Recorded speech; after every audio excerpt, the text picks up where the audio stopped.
بناء مستقبل عادل. مؤتمر بحثي ينظمه مركز الجزيرة للدراسات ومركز العودة الفلسطيني بالاشتراك مع المركز الأوروبي للدراسات الفلسطينية بجامعة إكستر البريطانية.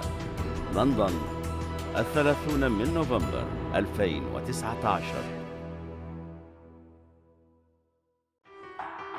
في الذكرى 70 لتأسيسها، رغم تعرض وكالة الأونروا للاستهداف من قبل إسرائيل وقطع التمويل الأمريكي، فإنها لا تزال تؤدي عملها.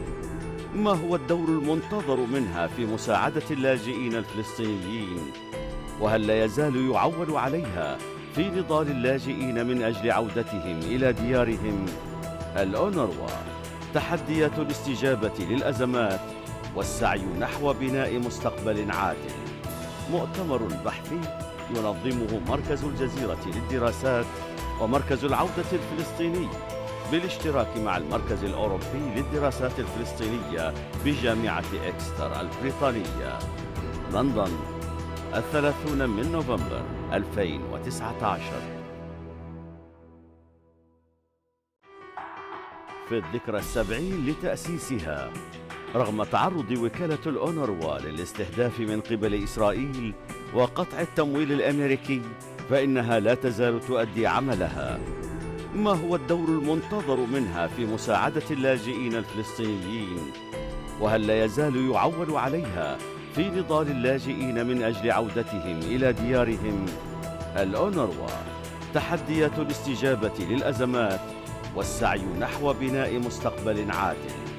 مؤتمر بحثي ينظمه مركز الجزيرة للدراسات ومركز العودة الفلسطيني بالاشتراك مع المركز الأوروبي للدراسات الفلسطينية بجامعة إكستر البريطانية. لندن، 30 من نوفمبر 2019. في الذكرى 70 لتأسيسها، رغم تعرض وكالة الأونروا للاستهداف من قبل إسرائيل وقطع التمويل الأمريكي، فإنها لا تزال تؤدي عملها. ما هو الدور المنتظر منها في مساعدة اللاجئين الفلسطينيين؟ وهل لا يزال يعول عليها في نضال اللاجئين من أجل عودتهم إلى ديارهم؟ الأونروا، تحديات الاستجابة للأزمات والسعي نحو بناء مستقبل عادل. مؤتمر بحثي ينظمه مركز الجزيرة للدراسات ومركز العودة الفلسطيني بالاشتراك مع المركز الأوروبي للدراسات الفلسطينية بجامعة إكستر البريطانية. لندن، 30 من نوفمبر 2019. في الذكرى 70 لتأسيسها، رغم تعرض وكالة الأونروا للاستهداف من قبل إسرائيل وقطع التمويل الأمريكي، فإنها لا تزال تؤدي عملها. ما هو الدور المنتظر منها في مساعدة اللاجئين الفلسطينيين؟ وهل لا يزال يعول عليها في نضال اللاجئين من أجل عودتهم إلى ديارهم؟ الأونروا، تحديات الاستجابة للأزمات والسعي نحو بناء مستقبل عادل. مؤتمر بحثي ينظمه مركز الجزيرة للدراسات ومركز العودة الفلسطيني بالاشتراك مع المركز الأوروبي للدراسات الفلسطينية بجامعة إكستر البريطانية. لندن، 30 من نوفمبر 2019. في الذكرى 70 لتأسيسها، رغم تعرض وكالة الأونروا للاستهداف من قبل إسرائيل وقطع التمويل الأمريكي، فإنها لا تزال تؤدي عملها. ما هو الدور المنتظر منها في مساعدة اللاجئين الفلسطينيين؟ وهل لا يزال يعول عليها في نضال اللاجئين من أجل عودتهم إلى ديارهم؟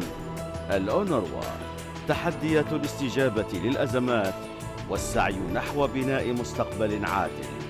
مؤتمر بحثي ينظمه مركز الجزيرة للدراسات ومركز العودة الفلسطيني بالاشتراك مع المركز الأوروبي للدراسات الفلسطينية بجامعة إكستر البريطانية.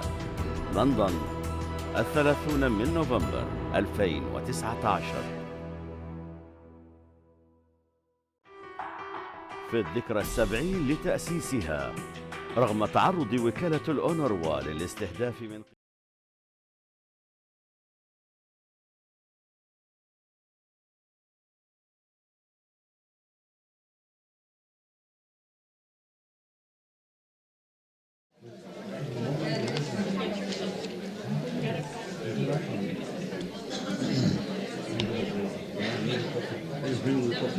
Okay.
Final session of this conference today. I hope it will not be depressing, as one of the gentlemen said, but rather interesting and worthwhile you waiting. This session is about the justice for Palestinian refugees. As you know, the right of Palestinian refugees are enshrined in the international law. UN resolutions, especially 194, called for the return and compensation for refugees. However, after 70 years of their expulsion, none of that happened, no return, no compensation. And the question is, what could be the agency's function in supporting the return of refugees? What other roles can UNRWA play in preserving the rights of Palestinian refugees and thus contribute to bringing justice to the struggle or to their struggle? We are privileged to have such distinguished and eloquent speakers with us here today, and we are going to start with Dr. Ghada Karmi, Honorary Research Fellow at the Institute of Arab and Islamic Studies at University of Exeter, and her intervention will be making UNRWA obsolete, implementing the right of Palestinian return.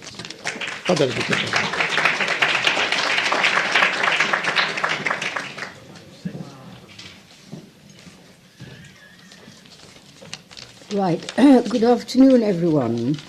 And thank you for holding out till now. I think a number of people did not hold out and have gone.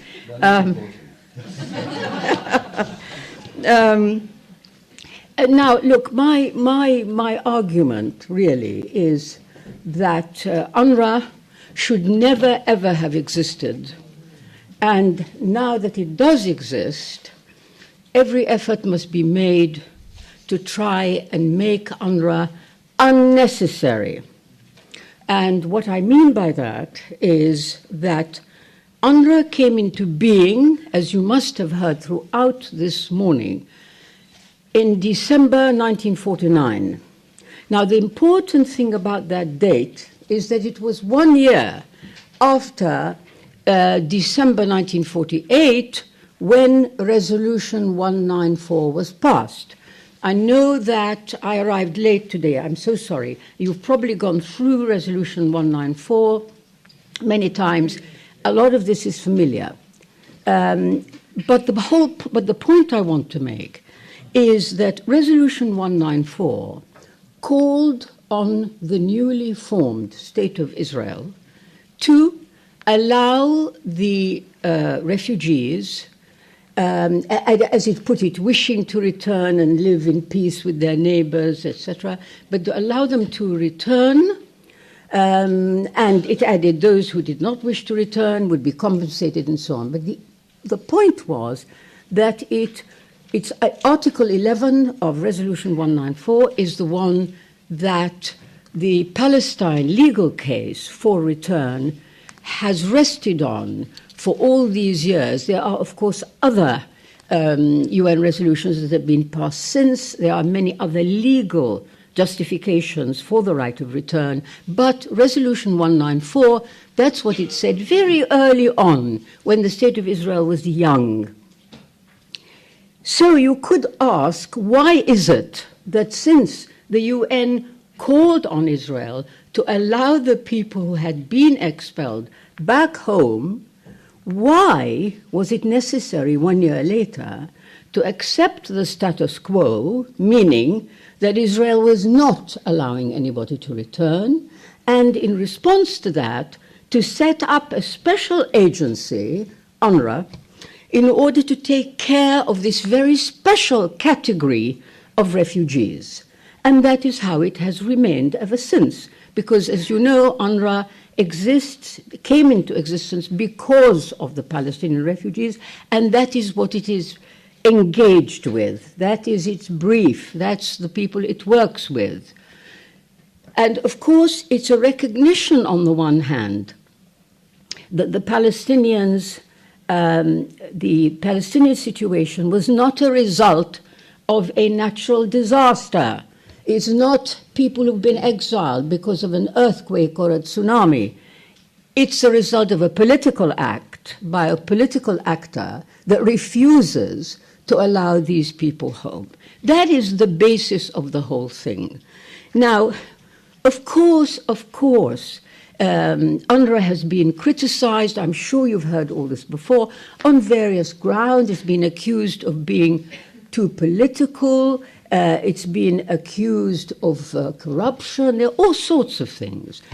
Of course, the answer to that is, with the length of time like this, 70 years, there is no organization, however neutral, however meticulous, that can escape accusations or even involvement in the political situation. Since the Palestinian refugee situation is political, it's terribly difficult to see how an agency which is dealing with political refugees like this, to remain totally outside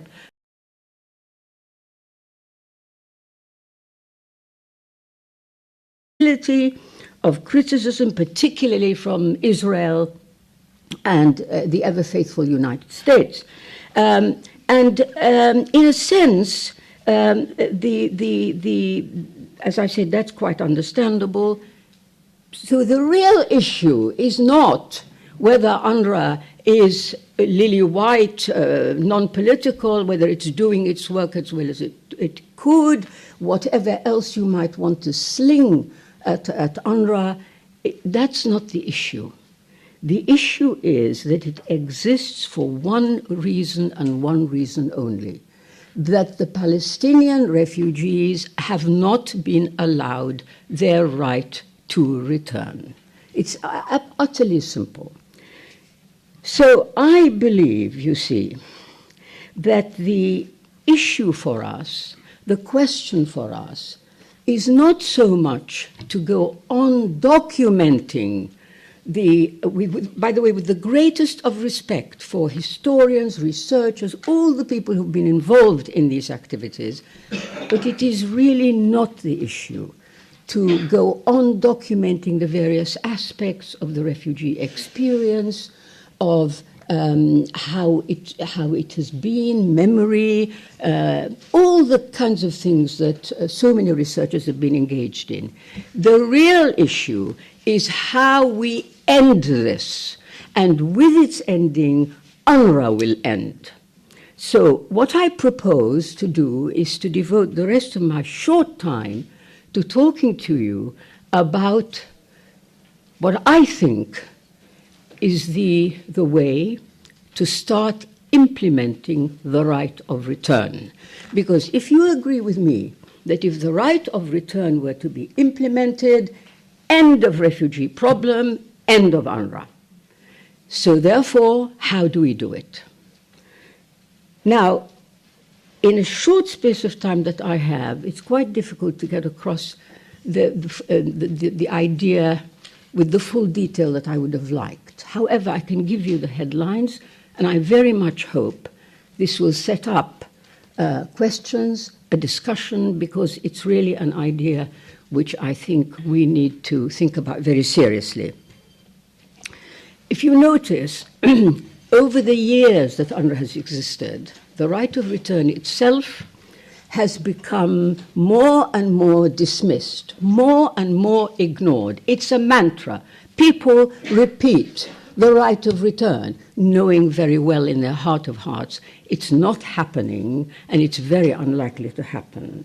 And there are a number of landmarks in the history of this I call watering down of the right of return. From 1967, Resolution 240, which spoke about a just solution for the refugees. 1993, Oslo, which relegated the refugee issue to final status. 2002, the Arab Peace Plan, which talked about, again, a just solution for the refugees. 2004, the roadmap, which talked about a realistic solution for the refugees. And then we have Trump, with his desire, quite clearly, to end the whole thing. A, by cutting funding to UNRWA, B, by redefining what a refugee is and whittling down the numbers to something like 100,000 people. Well, I think that the answer to this, as I said, is to try and think about how we implement the right of return. Now, it's a long process, but it's certainly not longer than the 70 years we've spent waiting. But it's a long process, and it would start, in my opinion, inside the homeland. This is not a solution which can be provided from people outside. People outside can be supportive, they can help in many ways, but the real locus for the solution that I propose is Palestine itself. That's Palestine, Mandate Palestine, Israel, Palestine. Because what we have in Israel-Palestine today is a single entity. It's a single state. I think everybody understands that. But the really important thing about this single state is that it's undemocratic and it's an apartheid state. It distinguishes between Jews and non-Jews. And it is ruling over a population of non-Jews, Palestinians, who have no rights, they have no citizenship, and they have no rights. If you just excluding, of course, the Palestinian citizens of Israel who have restricted rights, and they do have citizenship. But the rest, the West Bank, Gaza, East Jerusalem, are people without any rights, neither citizenship nor any other kind of right. And in my view, the struggle has to start there. These non-citizens must demand the right to have their own, they must demand equal rights with the rest of the population. Israel is ruling all these people, but it is ruling unequally. Therefore, the unequal half must demand the right to have equal rights with the rest. This is controversial. Why? Because I'm proposing that they ask for and apply for Israeli citizenship. So they become Israeli citizens, like the other citizens that Israel rules. Now, you have to bear with me and take this little journey in which, let us imagine that this happens, that the disenfranchised people, the Palestinians under occupation today, become citizens of the State of Israel. And in so doing, they then go through the processes of all democracies.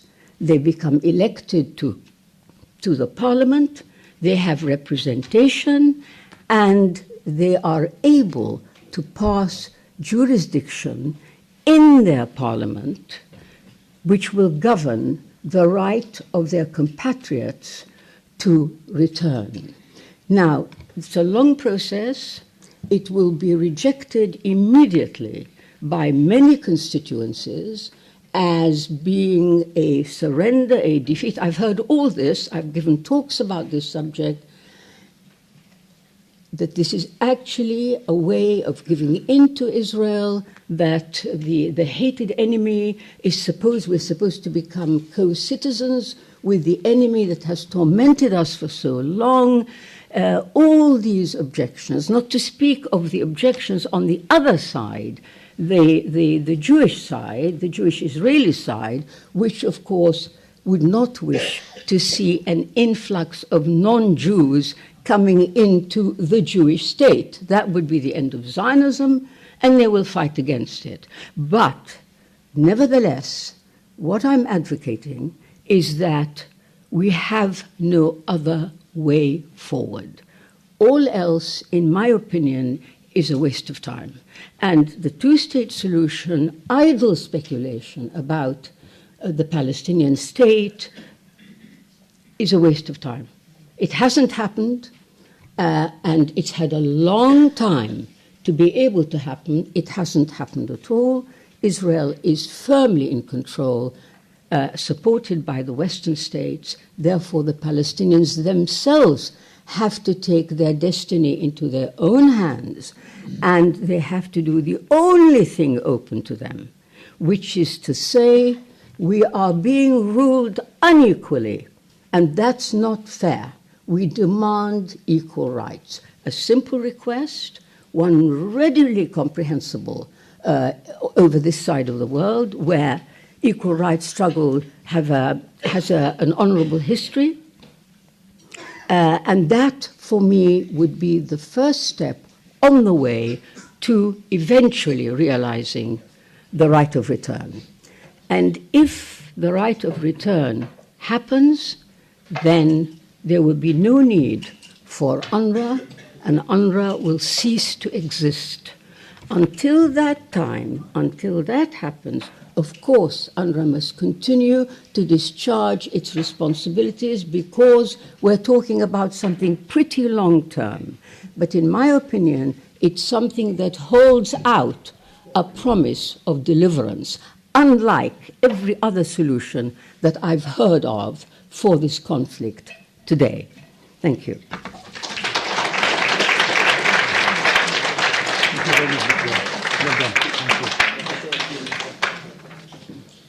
Thank you very much, Dr. Gada. Very interesting points. Our next speaker is Ilan Pape, Professor of History, Director of the European Center for Palestine Studies, University of Exeter, and he will talk about Let Us Return to the Right of Return. Dr. Ilan.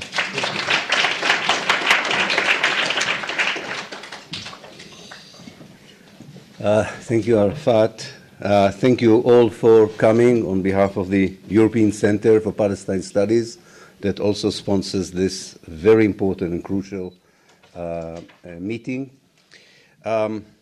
It's always not easy to follow Rada, although we were together in so many gigs that by now I should be used. But whenever Rada mentions Israel, I have a feeling she looks at me, as I'm the only Israeli probably here. So, as you know, I have nothing to do with these awful policies and state. Anyway, I want to repeat some of the points that Rada made, but from a different angle, and I hope it complements her very important contribution in a useful way. The Palestinian people, and I think Palestine as a whole, is at a juncture in history in which it is being under attack, under assault. There is intentional attempt by people in the United States, in Israel, and their allies around the world, almost to, I would put it in this dramatic kind of way, to inflict another Nakba, another catastrophe on the Palestinians. This time not through taking the land by power and dispossessing the people. This time it is done by an effort to depoliticize the Palestine question, to say that Palestine is not anymore a political issue. It's an economic issue, it's a welfare issue, and this can be easily solved by money, by economic development, and by forgetting about any collective political demands on behalf of the Palestinians, either for a state or self-determination or for the liberation of their homeland. This was the message in Bahrain by the people that Jared Kushner has convened. This is the main message behind the deal of the century. This is the consensual point of view of all the Zionist parties participating every 3 months now, it seems, in Israeli elections, and this might go on now for a few years. And this is a point of view that, unfortunately, the EU and some very important actors in the international community are likely to accept after 70 years by saying, let's not talk about a political solution, let's talk about injecting some money to the Gaza Strip, to the West Bank, offering more chances for opportunities for employment, for development, in return for closing down the door on any political discussions on the future of Palestine. This depoliticization has been manifested already by the transition of the American embassy from Tel Aviv to Jerusalem, by deporting or expelling the PLO office from Washington, by redefining, as Rada mentioned, by redefining who is a refugee, and by trying to stop subsidy to UNRWA. These are all part of the same effort. Another part of it is the Israeli Nationality Law that was passed in December 2018 that states very clearly that between the River Jordan and the Mediterranean, only one people have the right for self-determination, the Jewish people. This is all part of it, and we had the last bit, and this will not be the last, but the most recent one is the American decision to declare the settlements in the West Bank as legal. Now, if my analysis is correct, and given the imbalance of power on the ground, the local imbalance of power, the regional imbalance of power, and the global imbalance of power, the right of return becomes a very important challenge that has to be upheld to the attempt to depoliticize the Palestine question.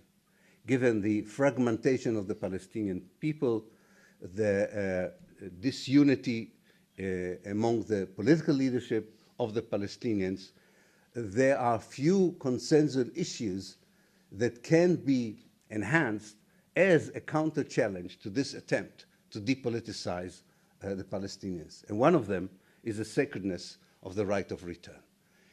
And in my own field, which is academia, research, whether it is in the departments of politics or international law or departments of history, we should do our bit in studying the issue of Palestine as an issue of settler colonialism, as was mentioned this morning and in the previous session.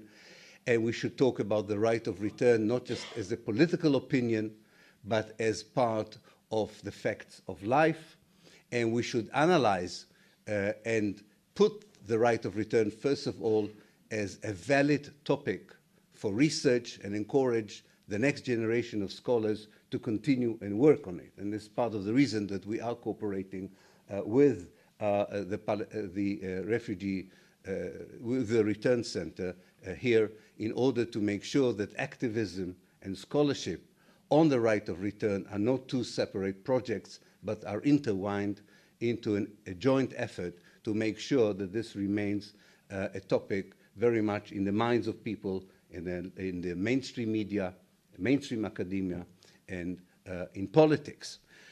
But even more important, I think, in this respect, is to look at any outfit that exists, including UNRWA, any outfits that exists, any organization, any manifestation that stresses the political side of the Palestinian issue, namely the fact that this is not just a humanitarian issue.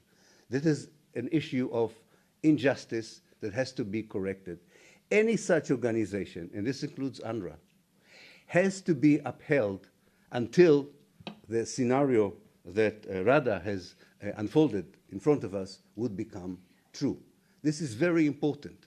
Every UNRWA school that will turn into a PA school would contribute to the depoliticization of the Palestinian issue. In fact, one should, in a way, congratulate UNRWA after 70 years for the fact that if someone in Washington or someone in Jerusalem or Tel Aviv wants to depoliticize the Palestine issue, they believe that part of their struggle to do this, apart from equating anti-Semitism with anti-Zionism and to bring down leaders who support the Palestinian issue around the world, part of their campaign is to try and bring UNRWA down. It means that after 70 years, despite of whether this was the intention, whether this was the product of the navigation that UNRWA did between its original remit and how it developed throughout the years, the fact that most Israeli politicians and most American politicians who are pro-Israelis see UNRWA as part of the problem if you want to depoliticize the Palestine issue is a great credit to UNRWA, whether they meant to do it or didn't mean to do it. And this is the only way that UNRWA could have really served the Palestinian people, apart from the material help that I will never underrate its importance and its significance. I also think that it is very important to mention, and Rada mentioned it as well, the very bizarre and very unique circumstances in which UNRWA came into being.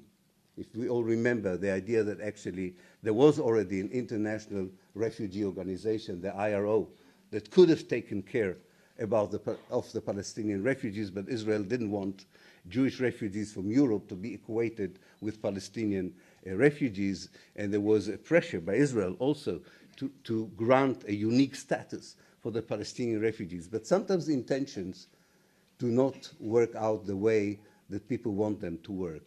And historical processes have their own dynamics. And I think what came out, and this we can only see it after 70 years, that UNRWA actually contributed, and this became even clearer after 2012, after the last refugee waves from the Arab world. UNRWA contributed to a definition which I think should be at the heart of what we are doing in the next few years, whether as academics, whether as activists, or whether we are working in agencies that engage with Palestinian refugees. A distinction, between two categories. It became very clear in Germany when 1 million refugees from Syria and Afghanistan came over there. The difference between a refugee that wants to be integrated into a new society, that is looking for a new life and wants to close the door on the old life. If you want refugees who are looking for a one-way ticket, which can happen. And this includes, of course, immigrants, labor seekers, and even life seekers. And between refugees who deserve all our support, but they are not in Germany, and they're not in Jordan, and they're not in Sweden or in Britain because they want to integrate in these societies, but because they want to wait for the moment in which they could return back home. And while they wait, they deserve all the help, all the assistance. And this should not be conditional on their giving up the idea of returning.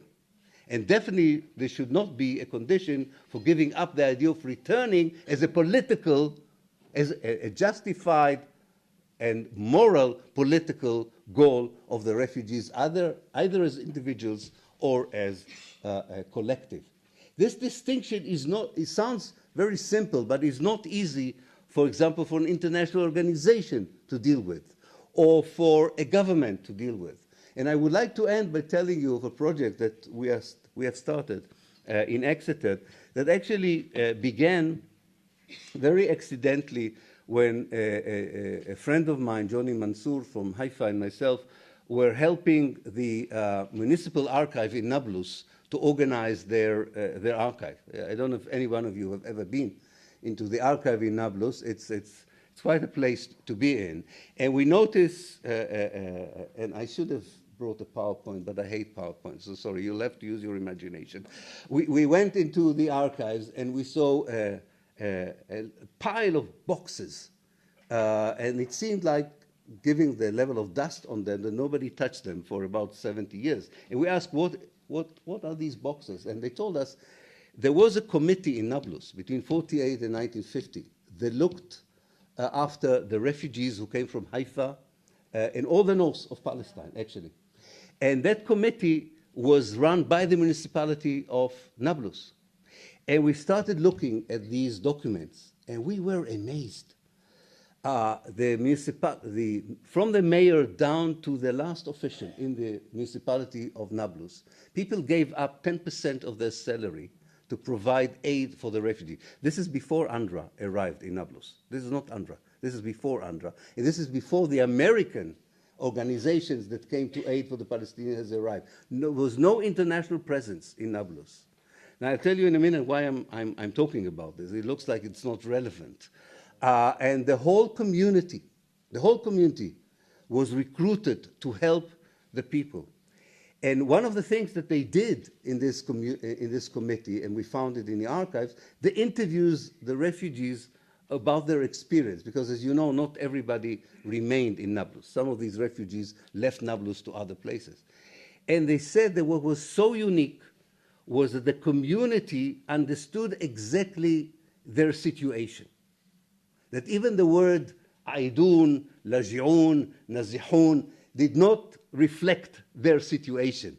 Refugees who are very near their home, their homes are already destroyed while they are in Nablus. In the 2 years, they knew when they were in Nablus, that 20 kilometers from Nablus, their homes became Jewish settlements or Jewish forests. They knew that. But they said the community understood it. There was no need to explain what they're doing there. Fast forward to our days, we presented our paper to a conference, and then we found out few researchers from Lebanon who worked on Lebanese municipalities, researchers from Germany who worked on German municipalities, where Palestinians from an early wave of refugees were dealing with the absorptions of the refugees who came from Syria to Germany. And we found out that when local communities deal with refugees, especially with Palestinian refugees, even Palestinian refugees from Syria, this whole idea that I'm a refugee that deserves all the help from the host country or the host community, and yet this has nothing to do with me giving up the right of return to my homeland, was much better understood on a local level than and this is something the international organization were not able to deal with. The government of Germany was not able to deal with. And this brought us to the idea that actually we are now working with this, I would end. And this comes back to what you do to make the right of return a living project. We're working with municipalities inside Palestine, especially in the Galilee, who have a lot of relatives in Palestinian refugee camps, to say how they would prepare for the return of the refugees to their own communities. And as you know, this is not the only project. You probably have heard about the project Udna, where young Palestinians have built models of how destroyed villages would look like when they're reconstructed. I think all these issues are not proper plans because the right of return is around the corner. No, they are part of what Gramsci used to call a cultural struggle. If you work not just with slogans, if you work with practical projects that show practically what the right of return would look like, you first of all challenge the attempt to depoliticize the Palestine question, and you are strengthening your collective identity as Palestinian, whether you are in Hilwe, whether you are in Akka, or whether you are in London, and you don't fall into the trap of fragmentation and disunity and personal ambitions that may characterize whoever pretends to represent you today. So the right of return is part of a cultural struggle. It's part of a set of practical projects that one day, hopefully, inshallah, would be implemented on the ground. Thank you.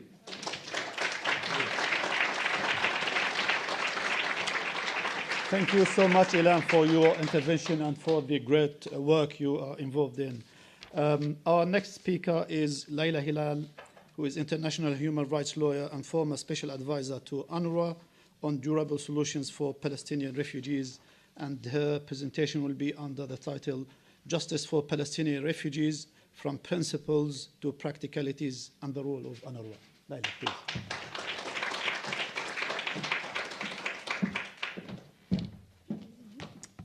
Thank you to the Return Center and the Al Jazeera Studies Center and University of Exeter for hosting this conference and the invitation. And I'm very honored to be speaking with such distinguished panelists.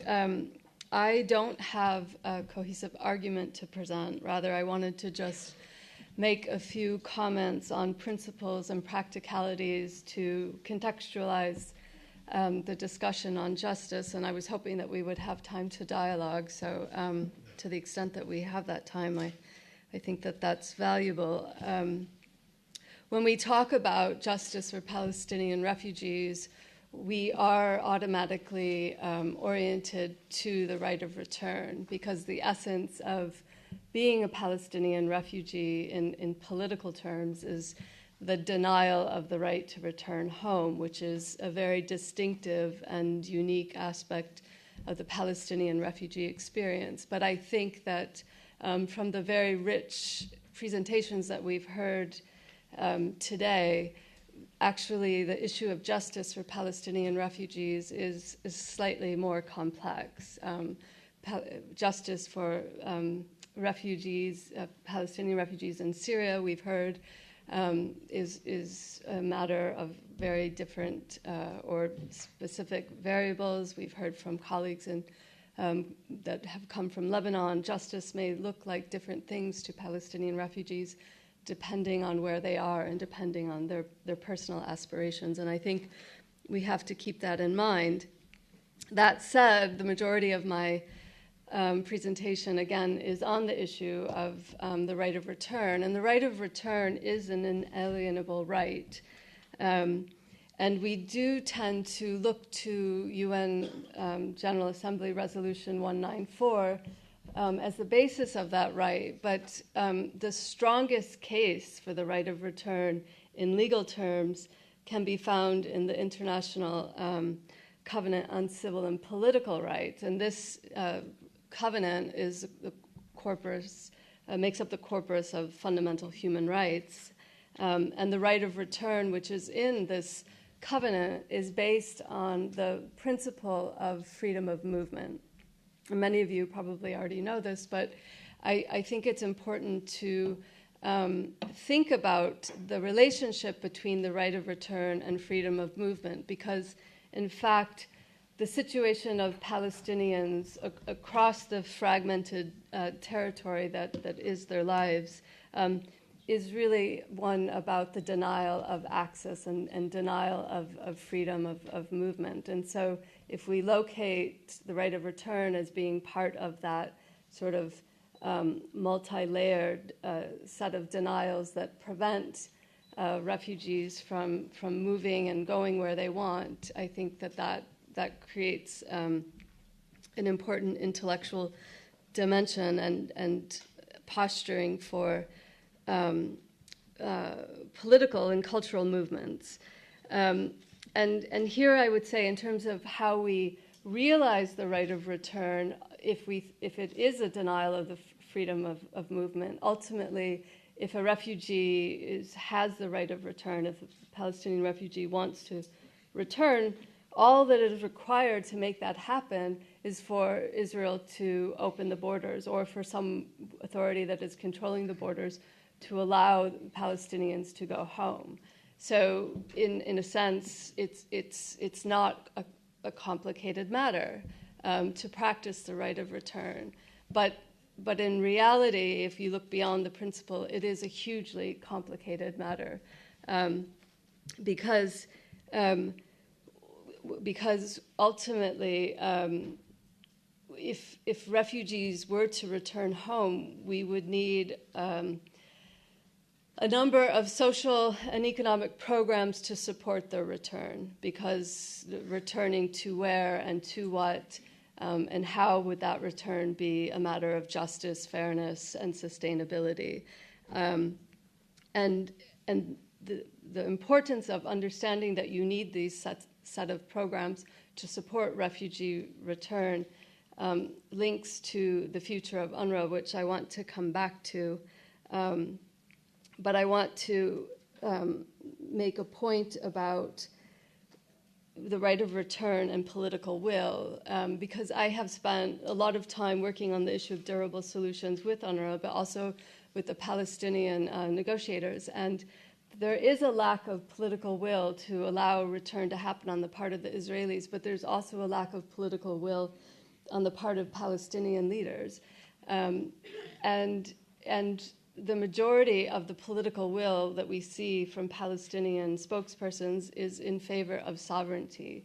And there's always been a sense that the sovereign Palestinian state would come at a trade-off to refugee rights. And I really am not sure that that the majority of Palestinians would not agree with that position, that sovereignty for the Palestinian nation is not ultimately more important than the right of return. Again, I'm just trying to problematize here.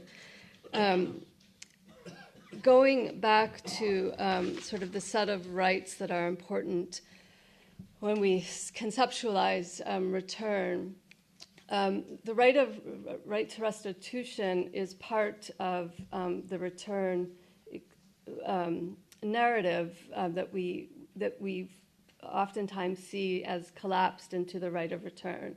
So UN General Assembly Resolution 194 talks about the right to return to your homes, but the right to restitution for Palestinian refugees who've lost property, homes, or other forms of property, that right to restitution is found in a different set of legal standards, and practicing the right of return, right to restitution requires a different set of mechanisms where people claim that the property was theirs. There's a process of verifying that claim and of addressing the issue of secondary occupancy, which is a real challenge to the prospect of the right to restitution. So return is not just the matter of opening the borders and everyone going to their former home. It's a complex exercise of creating the programs and the mechanisms to enable it to be a fair, just, and sustainable process, as I've said.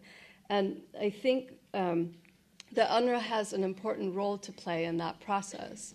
UNRWA does not have a mandate for durable solutions. It cannot go out and talk to Germany about the prospect of resettling Palestinian refugees, third country resettlement. It cannot go to the state of Israel and ask Israel to allow return. But once there is a political decision in place that would allow that return and restitution process to happen, UNRWA is well positioned to support that process, and it isn't to say that UNRWA will exist indefinitely. Of course, if there's a solution for Palestinian refugees, UNRWA will eventually be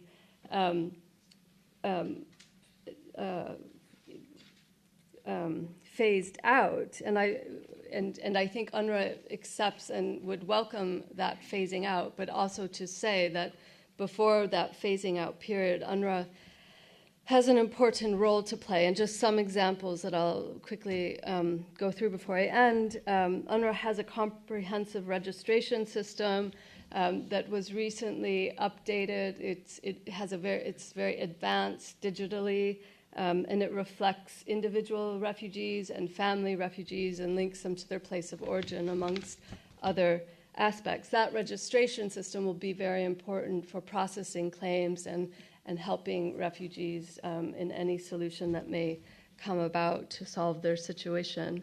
The 30,000 strong staff of UNRWA would be important to facilitate returns and support any reintegration or resettlement process within the region itself.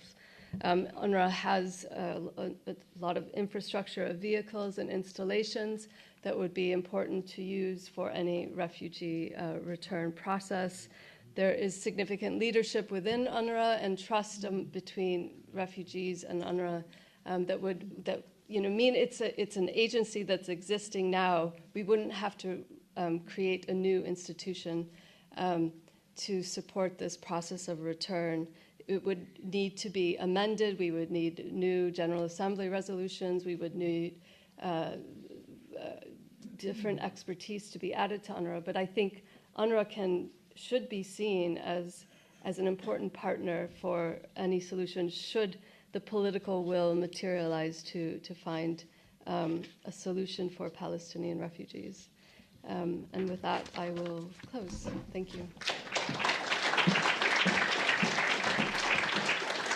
Thank you very much, Laila, for your thoughts. Now, our next speaker is Francesca Albanese, who is international lawyer and affiliate scholar at the Institute for Study of International Migration at Georgetown University, and the title of her intervention will be Advancing Palestinian Refugee Rights After a 70-Year-Long Impasse, What Role for International Law? Francesca.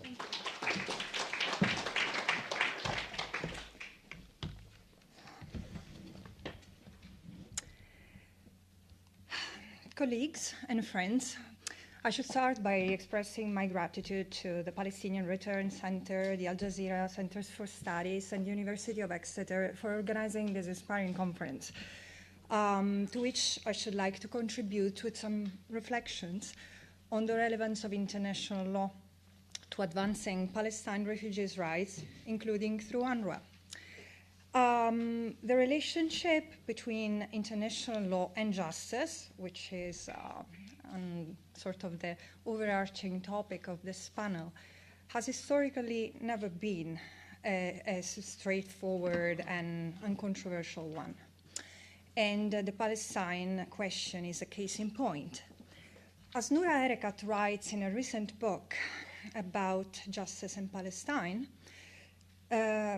she argues that in this case, international law has not served to deliver justice, but for some, and has in fact done more to advance Israelis' interest than Palestinians' rights. Without disputing the validity of this argument, it's important to distinguish international law per se from its enforcement and explore where the gap exists between the two, why it exists, and what instruments, what opportunities we have to fill it. It was said, and I would reiterate it now, it was said before that international law was meant to be central to resolving the Palestine refugee issue. But as we realize, its enforcement was eventually and continues to be in many respects hijacked by political considerations. I do of course agree with Leila that today the right to return is strongly protected under human rights law, refugee law, and other bodies of law. But I would say that the law as it stood in 1948 was already sufficient to address, if not to prevent, what has befallen the Palestinians and Palestine. The right to self-determination for the Palestinians existed even much earlier than the right itself was codified as a universal right. And so the right to return, even if it had not been created or codified per se in 1947-48, did exist for Palestinians as, and it stems from the law of armed conflict and the law of state responsibilities that it did apply. And according to these bodies of law, which precede 1948, forced displacement and mass expulsions were found to constitute war crimes and crimes against humanity far before 1948. This was established at the international tribunals of Nuremberg and Tokyo. So according to the law of that time, Palestine refugees who had been subjected to violence, depredation, and expulsions should have at least been allowed to either return to their homes or to relocate elsewhere had they so wished, and be compensated for any loss suffered. In that case, the law as it applied in 1948 was more generous than what Resolution 194 recognized, which was compensation, in addition to what I've said, it was compensation for those who chose not to return to their homes. So I would reiterate, the General Assembly Resolution 194 did not create those rights for Palestinian refugees. It limited itself to reaffirm them and make them even more relevant for Palestine refugees. However, having said that, we all know that the letter of the law, the spirit of the law, was never implemented, and we all know the tragic consequences of such impunity. We also should be reminded from 1948 onwards, international law has further consolidated and evolved in ways that should have protected Palestinians from further conquest and alien domination, dispossession and depredation, from displacement and the hardship of life in exile, at times of peace or at times of conflict. They should have been protected from statelessness, and should have been protected, they should enjoy rights as humans entitled to human rights. And yet, hundreds of thousands have continued to be forcibly displaced, subject to violations from what remained of the territory of former British Mandate Palestine in 1949, 1953, until 1959, and most notably in 1967. Since then, millions of Palestinians have continued to suffer 1,000 shades of abuses under Israeli occupation's yoke, and many outside occupied Palestine are still unable to enjoy their fundamental civil, cultural, economic, political, and social rights either. Their often precarious legal status, as well as recurrent discriminations on the ground of their Palestinian identity, results in marginalization, poverty, and, as it often happens, further displacement. Now, as Victor Catan says, when it comes to Palestine, law is closer to power than to justice. Yet, my point is that this harmful subjection of international law to political expedience is not an endemic or unchangeable characteristic of international law. It can and should be undone so that law can serve the cause of justice in Palestine and for Palestinian refugees. Now, in order not to sound totally off the planet and the last naive person on the block, I should also elaborate on what this might imply in practice. First, as a legal advocacy solidly built in history should continue to keep the attention on the Nakba, what enabled it, which is exactly and precisely what Israel and its supporters attempt to obscure, both as facts and as legal foundations. Second, the tendency to subject protection of Palestine refugees to political considerations is not something that is limited to Israel. It affects Palestinian refugees wherever the dispersal has taken them over these 70 years. And in my research, I've counted 60 countries where they are, and where, especially after the 90s and as of the 2000s, they've experienced increasing protection challenges and lack of access to enjoyment of rights.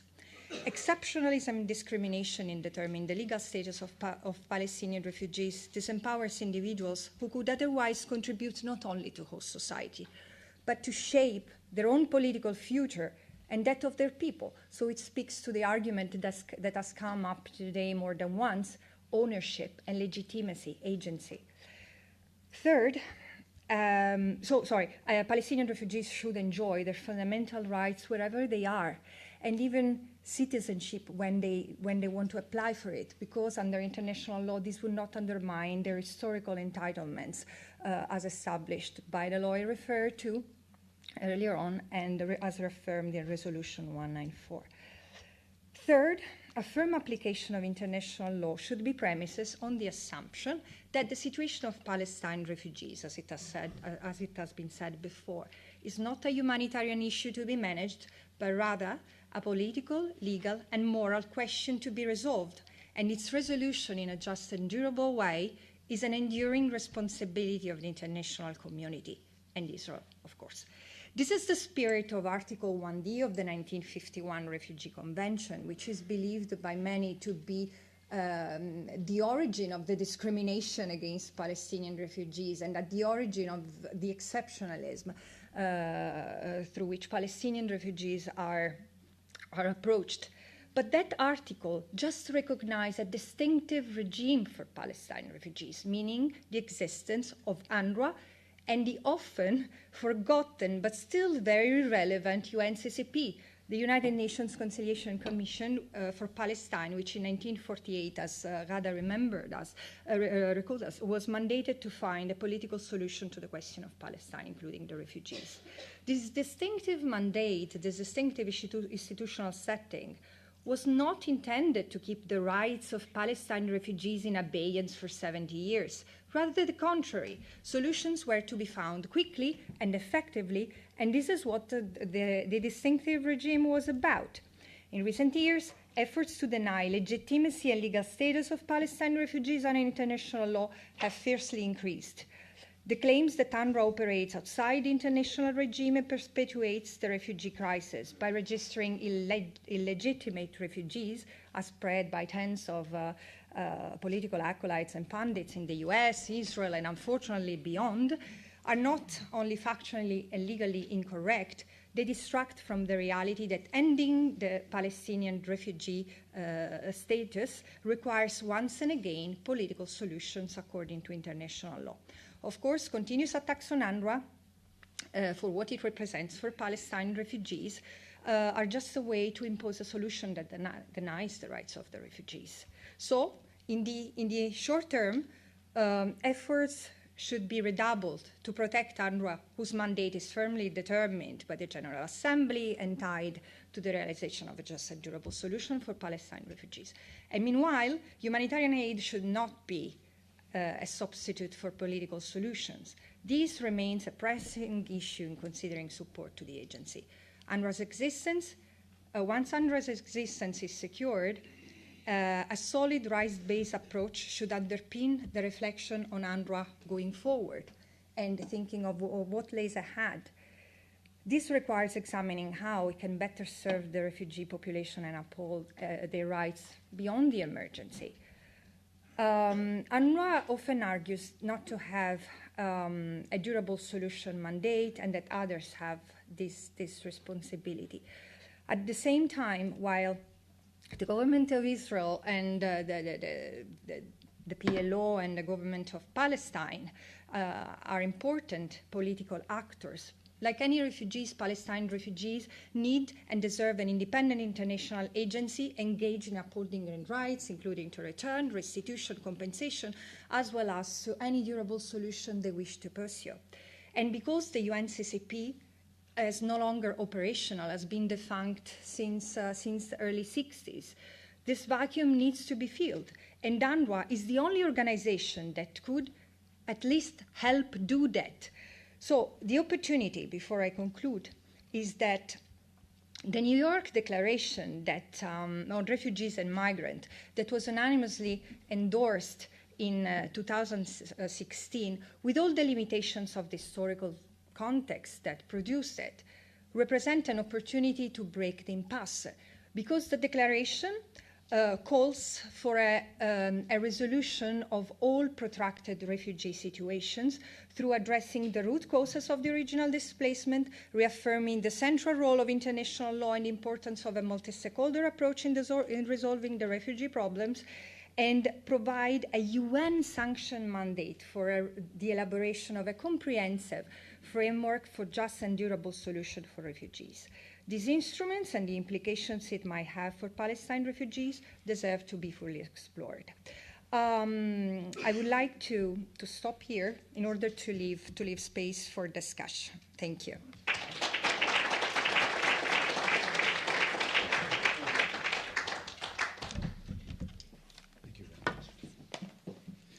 Thank you very much, Francesca, for this presentation. Our final speaker is Karma Nabulsi, Professor in Politics and International Relations, Oxford University, and she will speak about understanding the rights of the Palestinian people as inalienable, the UN and UNRWA's role.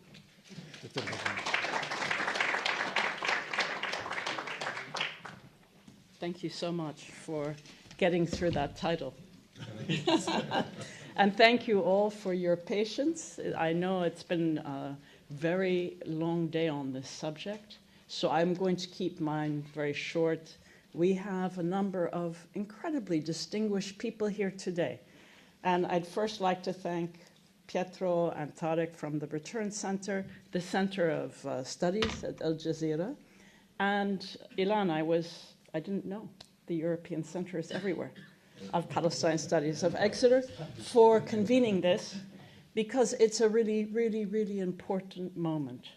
And it's very important to hear from some of you that I see, old friends, and some, we have the former director of the Return Center here. Very nice to see him. I know he's very glad to see you here. And so when I gave my title to he wrote back and said, do you realize that the panel is on future justice, justice for the Palestinians in the future?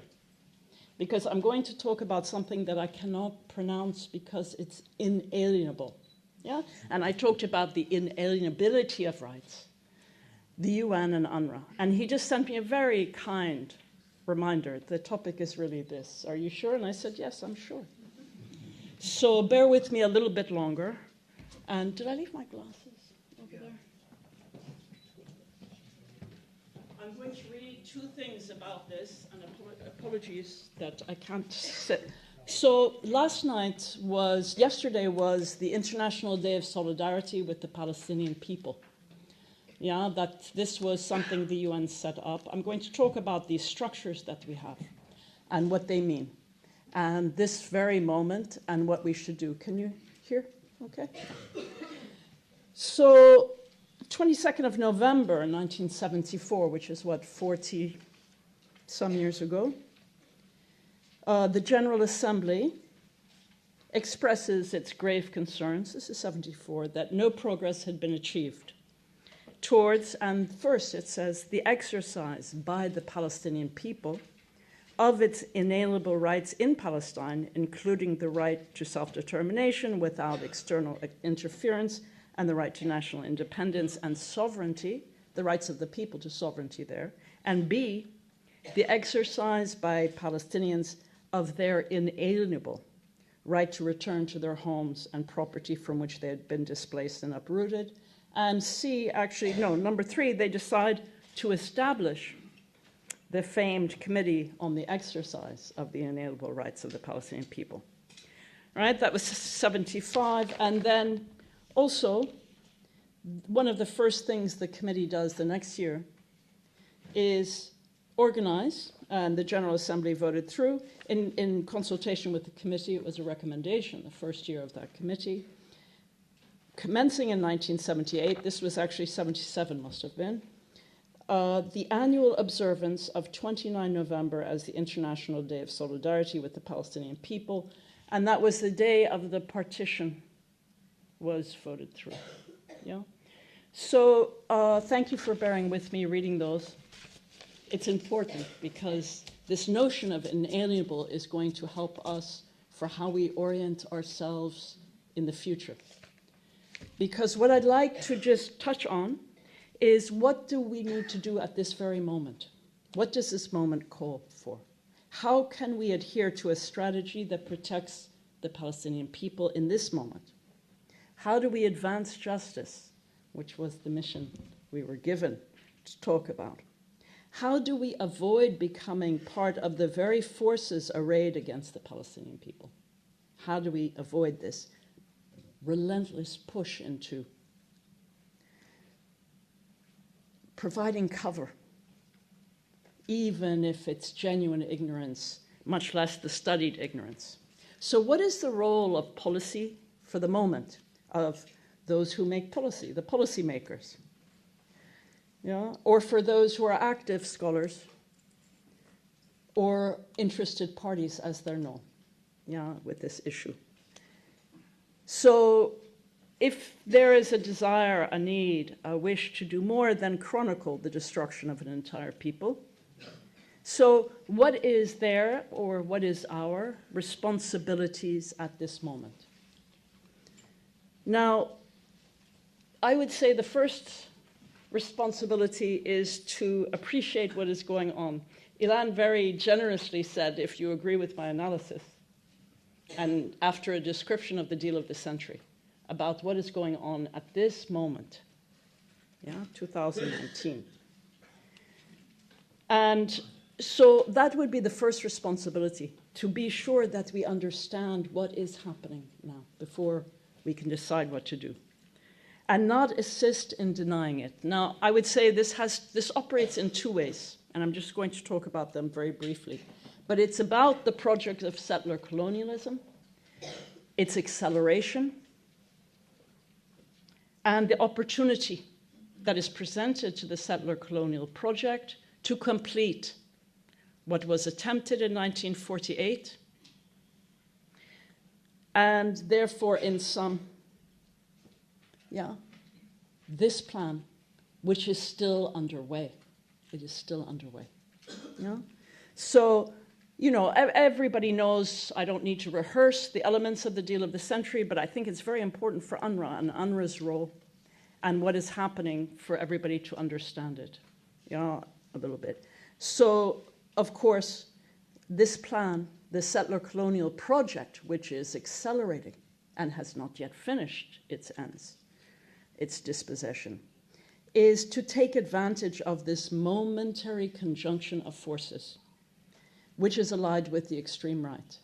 So we have President Trump in the White House, the formation of this coalition of right-wing parties in Israel, the role Saudi Arabia is playing, and in UNRWA is important, and the involvement of several Arab regimes, and the rise of pro-fascist and anti-Muslim and racist parties in Europe.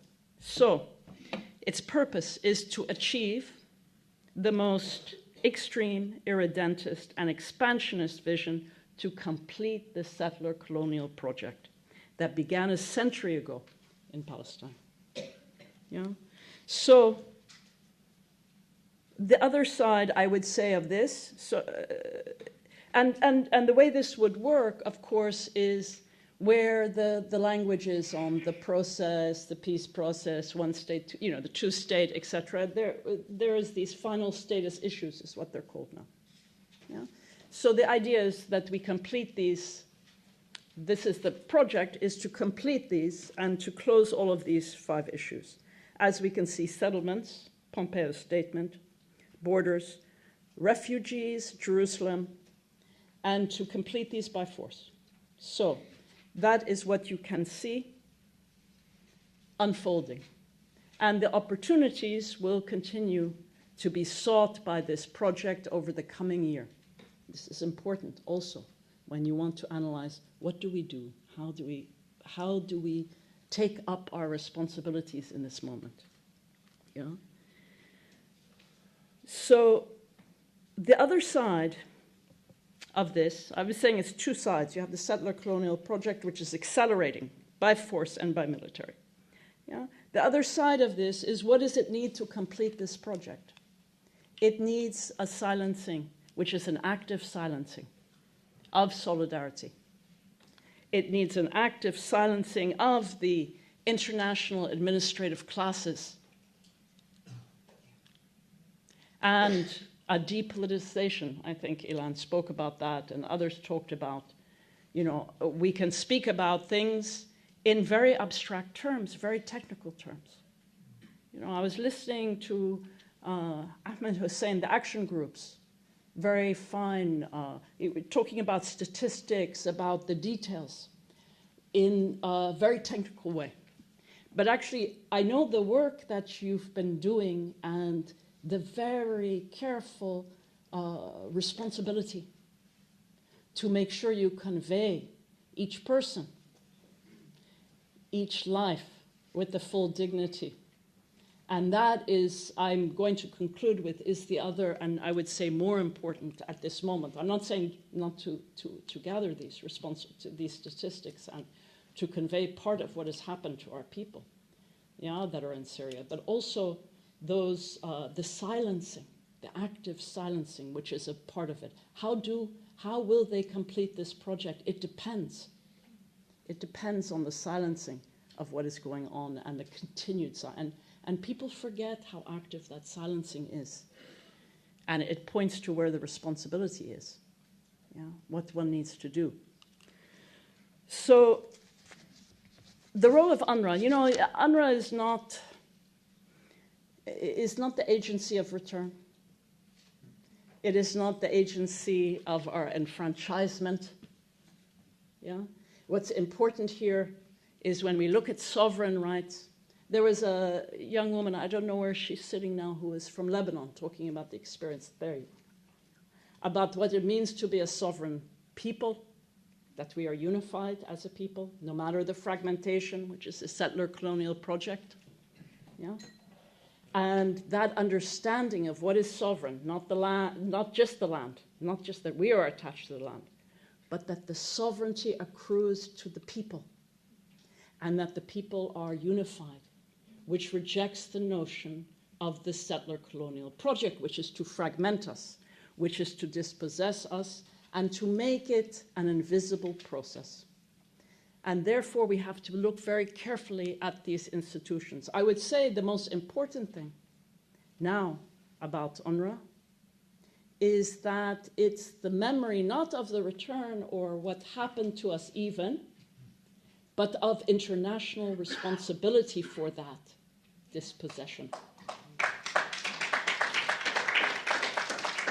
And this is essential at this moment when we talk of what is solidarity, what agencies. You see, when I looked at the 70s and told you what the committee is, what inalienable is, what the rights are collective to a people, that, when we hear the stories of our young people. There was some Palestinian refugees in Britain who did something very touching at the beginning of the war in Syria. And young Syrians were coming into the country, into here, illegally, many of them coming in on trucks. Many of our people were dying on the sea. But they organized a network to facilitate, to translate for them, to help them with the local and they titled it, "You Looked After Us, We Welcome You," to the Syrians.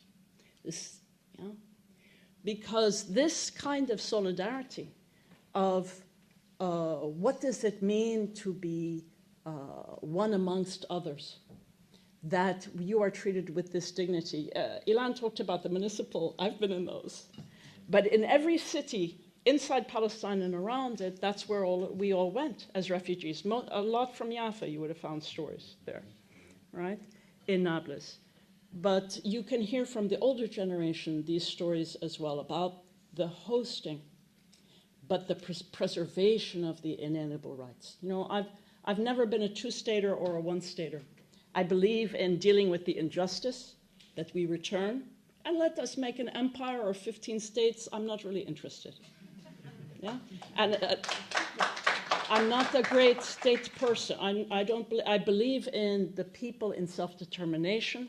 This is the other issue I would say with UNRWA to be very careful to understand. It is the international recognition of their responsibility for the dispossession and the dismantlement of our country, of our people. Yeah? But also that they have the role not only to preserve this agency until we enfranchise our rights. Yeah, it's not about fighting for our right to return. It's struggling to return. You have to understand this is a tradition that we began when we were first dispossessed in the 40s. We return. There's a long history of our return. We are always trying to return. Yeah? So it's understanding what inalienable sovereign rights means. So, and I still, even at the end of this, I still can't say inalienable. So I have 1 minute. Thank you. I'm very grateful. So what do we do with solidarity? So this plan can only be implemented through the silence. It is organized conveying of the presence of the Palestinian people. It's, you know, the young generation is hardcore, even more than us or Khad's generation or any. Their hearts are full of return. So it's the rights don't go away. Of course, they stay with our people, and we will struggle until we return. Yeah? But what do we do? I know it's about 30 seconds now. Arafat. So how do we stop the silencing? I think many of us that stand with us forget about the silencing part, and that before you advocate, before you boycott, before you take action, stand with us and convey that story again and again and again. Make sure that we're visible in our struggle. So thank you very much. Thank you so much, Karma, for this great presentation. And now it's time for questions and answers, but I'm going to take advantage of my position as a chair and ask the first question. And my question to Dr. Ghada concerning the one-state solution. And some people say that it might have some negative impact on the identity of the Palestinian people or their right of self-determination. What do you think about that? And now we'll take questions, and I'll ask Majid Aziz, the chair of the Palestinian Return Center. Good evening. I found myself in a duty to comment on Dr. Karmi's input in this conference as both as Palestinians. I believe as a Palestinian, find myself with Dr. Karma that we are advocating our right of return. It's not our duty to find a political solution who will sovereign. We have rights. What you have just delivered here, that you forget the 7 million outside Palestine, and you are dealing with the Palestinians inside, and you are asking them to acknowledge the state of Israel and to have their citizenship with Israel. As Palestinians, I can't find myself or the majority of Palestinians to acknowledge such an input from any Palestinians. Secondly, if you are trying to imagine yourself as Mahmoud Abbas and negotiating on behalf of Palestinians, for example, you're supposed to tackle the deep cause and the roots of the problem. The roots of the problem, there is a law of return who has caused the problem. Without tackling the racist law of return and stop the Jewish migrants in a racist background and to acknowledge the right of return to the whole Palestinians according to the international law, then I found myself again with the late prominent Egyptian Professor Abdul Wahab Masiri, who has proposed some sort of political, theoretically, solution permanently to say, let the Palestinian refugees return to their homeland, all of them, stop the Jewish immigrants, and let the majority decide what shape of state will be. But from now, you can't say that, okay, stop it, no right of return, acknowledge the state of Israel, at the end of the story. Thank you. Right, okay. We actually have 12 minutes only because we have to clear the room by 5 sharp. I'll start with the ladies behind there.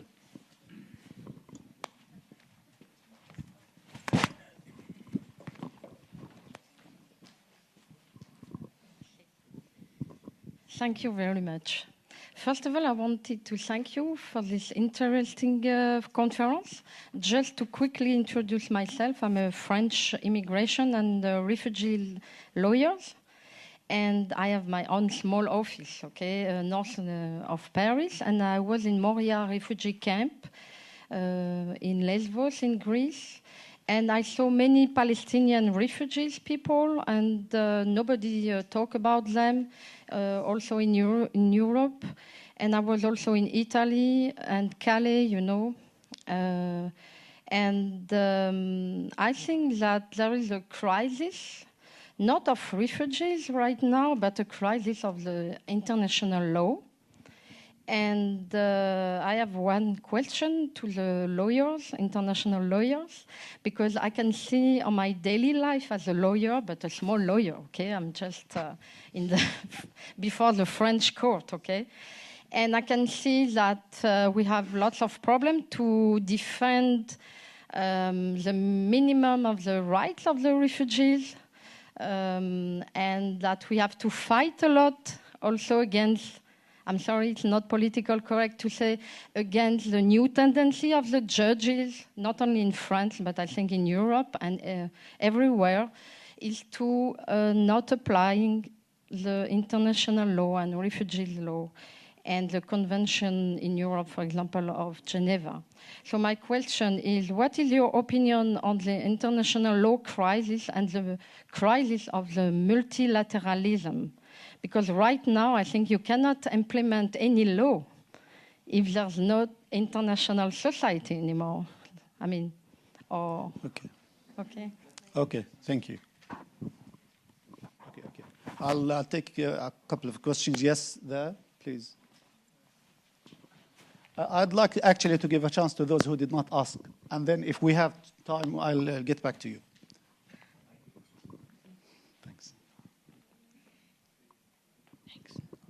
Hi, thank you for a really interesting panel. My question is for Dr. Karmi. You talked about one of the ways to realize right of return for Palestinians to apply for citizenship of Israel. But I wondered how that's actually feasible, given that Israel has a policy of systematically denying citizenship to, for example, Palestinians in East Jerusalem who apply for citizenship. So I just wondered how you kind of square what you're saying with the reality that Palestinians are not allowed to become citizens, and Israeli politicians are making clear that any annexation would categorically not include the provision of citizenship. Thank you. Thank you. Question here. Here. I think you asked before. Okay. Yeah. Thank you. You did not. I'll come back to you then. You sure you didn't? Okay, I'll get back to you. Yes. I mean, the violations of international law, the problem with international law, and I was wondering whether the problem lies with the UN Charter itself, with the right of veto, the power imbalance of the right of veto of certain members of the actual of the UN, and which works in favor always of the US advocating for Israel. Okay, thank you. The last question from gentleman, second row, please.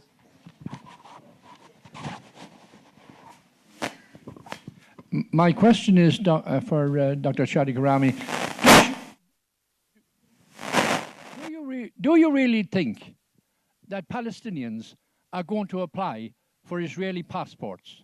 Surely you should have looked at the Good Friday Agreement, what happened in the occupied part of Ireland, where as a result of the Good Friday Agreement, you can apply for either an Irish passport or a United Kingdom passport. And a majority of our people now outnumber our settlers. And I think that your suggestion is madness. And I cannot understand how any Palestinian could expect such a thing. Under no circumstances should any Palestinian apply for an Israeli passport. I'll give the speakers 1 minute each. 1 minute each, and I'll start with Dr. Karmi because everyone is focusing on you. You give her 2 minutes. First of all, look, I anticipate these questions and objections, of course, because what I'm talking about is extremely controversial and would strike people as being some kind of treason or being unrealistic or being stupid. I fully expect that because I think the idea itself, as I said, is difficult to open up in a short session like this. So let me just address myself to the specific points. Question of self-determination. Yes, indeed, the Palestinians have a UN-supported right to self-determination. They have all sorts of rights. I am not ignorant of that.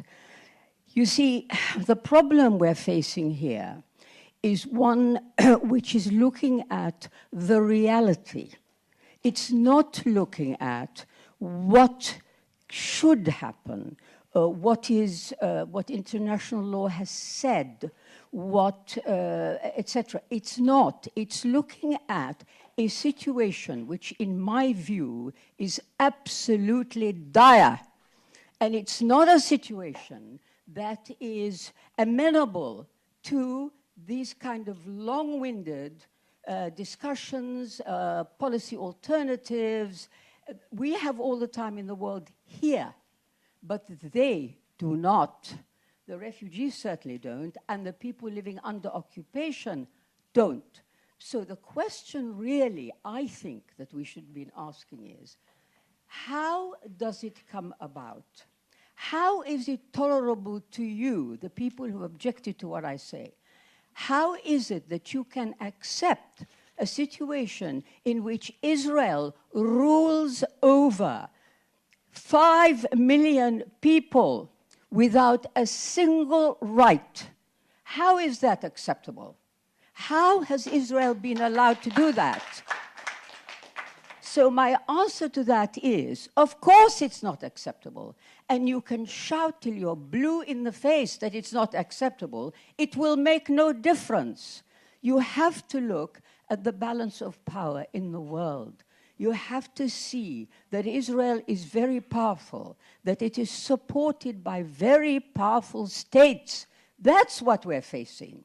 So the question really for the people under occupation, the people who are in this situation I've just talked about, where they're being ruled without rights, is they have to fend for themselves.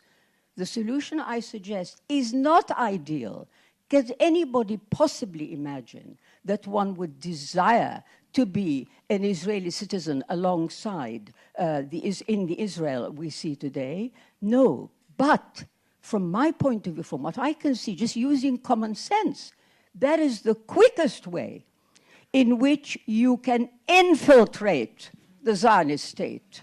Because there are so many of us, we are non-Jews. Yeah. The way we are on our land, stay on the land, and live in a different way. Okay, so let me just say quickly. So, okay, so you accept Israeli citizenship. That's the quickest way you can do it. You're not going to do it by talking to the Israeli government and saying, can you give us rights? They're not going to do it. You demand it with a big campaign which publicizes what has been going on. That is the idea that I've got. And finally, Ireland, there are parallels, but not that close. Really, they're not. And in terms of the right of return, the whole point about this is, believe me, however many times you talk about international law, on the right of return, it won't happen. Take it from me. It'll only happen through a long-winded process of the type I'm describing. You get into the parliament of a single state and you pass laws. That is the quickest way to get people to come home. Thank you, Doctor. Thank you very much. 1 minute. 1 minute. It's okay. She deserves. That's okay. Just 3 short points. One is that we mentioned several times that Israel is a settler colonial project. International law is not very good in dealing with settler colonialism. In 1960, actually, international law declared that settler colonialism is not part of the remit of international law, and therefore Canada, the United States, and Australia were never brought to international tribunal for justice. If we accept that Israel is a settler colonial state, we have to review international law because of that, because the whole premise that Israel is a settler colonial state means that we're not talking about peace process, but about decolonization. And we need to revisit the idea of decolonization and international law. We haven't done it for many years because we thought decolonization had already ended, but it had not ended in Palestine. Just a second point, which I think is important. The right of return is also an entry point to discuss, and several people mentioned it, to discuss the nature of the state of Israel. The Israeli objection to the right of return is because Israel is a racist state, not because there are difficulties in absorbing refugees. And we are now living in a country here that tries to silence us in discussing the validity of the United Nations 1975 United Nations resolution that Zionism is a form of racism. Zionism is a form of racism. It is racism. And our discussion on the right of return is a discussion of the right of a regime which is racist to continue to enjoy international immunity. So when you're fighting for the right of return, you're also fighting to delegitimize a racist state that does not only discriminate against Palestinians, believe me, it is also very bad news to Jews wherever they are. Thank you. Thank you very much, Ilan. Leila? A comment. I think, I mean, to an extent, perhaps the way I approach the subject is a bit archaic, and what is animating people more is the political project of how Palestinians gain their rights writ large and the challenge to the state of Israel. I will say, though, that you are not going to achieve your rights if you do not approach or understand that ultimately outcomes have to be negotiated. I mean, Syria taught us you cannot come out with absolute positions and expect to win your case without negotiating with powers that be. So there is a reality that has to be taken into account. And there are Israelis that want to be a part of a future inclusive state. And so we cannot afford to be absolutists, and we need to be able to imagine outcomes that are detailed, that consider rights, that consider how we balance the people that will coexist in one land. I think also what we have to realize is that the refugee problem is going to grow. Palestinians everywhere, if you ask them, the refugees, what they want, maybe they want the right of return as a political project, yes. I'm not going to say no. But everyone everywhere are being challenged in terms of just their ability to survive and live. So the migration crisis, the refugee crisis is going to grow. And we had a very sobering account on UNRWA's situation, and its future is very tenuous. And so what are we going to do with all of the Palestinian young people that want a future? There are two issues. There's we have to finish, so I'm so sorry to rush you. But Francesca, 30 seconds, may I? 1 minute, please. I'll try to stick to it. So I'll take the question minutes, of okay. the international law crisis, but allow me to narrow it down. I think that the problem is that the culture of impunity that Israel has triggered with its continual denial of respect and disregard for international law, that has been sort of condoned and tolerated primarily by the United States, and under the current administration is actually supported and celebrated, is extremely dangerous. And it's not dangerous, it's dangerous beyond Palestine, because it's eroding the very basis of multilateralism. This is what the Trump administration is doing. And of course, in times of emergency, what do? We rally up our allies. It's a call for action to unite the front of those in this battle of consciousness and principle feel to stand against what Israel and the Trump administration are trying to do, which is eroding the basis of international multilateralism. Is the United Nations veto power a problem? Yes. Thank you so much, Leila. The last word with Karma. Sure. Well, if it was me, we could do that for sure. Karma, please. The last word. Well, you know, this notion of rights being sovereign, that they belong to an entire people, I think is the most important thing to emphasize. You know, all of us as a people have the right to self-determination. That's not just those that are on the land. Those that are on the land are now like refugees themselves, which is the joke I always say. You're all feeling like refugees now. And many of our refugees are inside Palestine. But the self-determination in return cannot be separated, one or the other. One first, the other second. We know how those things work. It's only through the unity that we gather the strength and can convey it to others so that they can help us. Thank you. Brilliant. Thank you so much. I'd like to thank our panelists very much for this great presentation, and thank you very much for your interventions and debates as well. Thank you. Thanks. قبل إسرائيل وقطع التمويل الأمريكي فإنها لا تزال تؤدي عملها. ما هو الدور المنتظر منها في مساعدة اللاجئين الفلسطينيين؟ وهل لا يزال يعول عليها في نضال اللاجئين من أجل عودتهم إلى ديارهم؟ الأونروا تحديات الاستجابة للأزمات والسعي نحو بناء مستقبل عادل. مؤتمر بحثي ينظمه مركز الجزيرة للدراسات ومركز العودة الفلسطيني بالاشتراك مع المركز الأوروبي للدراسات الفلسطينية بجامعة إكستر البريطانية. لندن 30 من نوفمبر 2019. في الذكرى 70 لتأسيسها، رغم تعرض وكالة الأونروا للاستهداف من قبل إسرائيل وقطع التمويل الأمريكي، فإنها